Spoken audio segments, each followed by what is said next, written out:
Do you know the term Middle East was created to deceive us? It didn't exist before. It was not born from the people who lived on that land.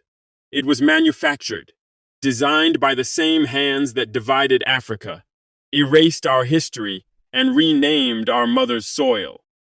The man behind it was called Alfred Sayer Mahan, a Western scholar from the deep state, who in 1901 came up with this term, not as a description of geography, but as a tool of power. He sat down and said, "This region will be called the Middle East," just like that, and the world accepted it. But what he truly created was confusion.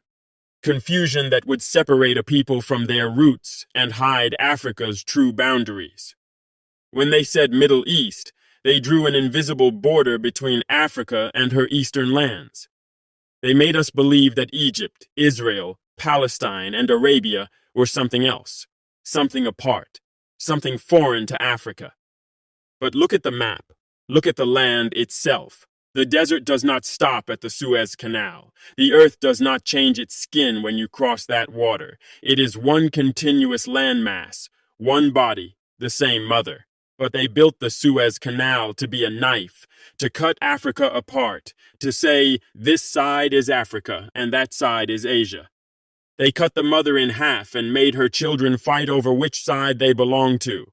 Before colonization, there was no Middle East. There was only Northeast Africa. There was only Al-Kabulan, the original name of our continent. That name carried power, identity, and unity. But the colonizers knew that to dominate a people, you must first confuse them about who they are. So they began to rename everything. They said Middle East instead of Northeast Africa. They said North Africa instead of Kemet, Nubia, and Maghreb. They said Sub-Saharan instead of Central and Southern Africa. Every name they gave us was a weapon, and every line they drew on the map was a wound that still bleeds today, and we accepted it. We began to repeat their words, to identify ourselves through their eyes.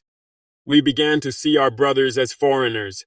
We began to believe Africa ends where the Suez Canal begins. But that is a lie, a well-crafted illusion. Israel is northeastern Africa. The land they call the Levant is African land. The soil, the people, the bloodlines, the roots. They are all connected to Al-Kabulan.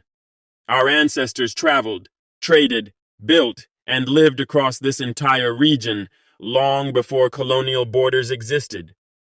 The Western powers understood something powerful.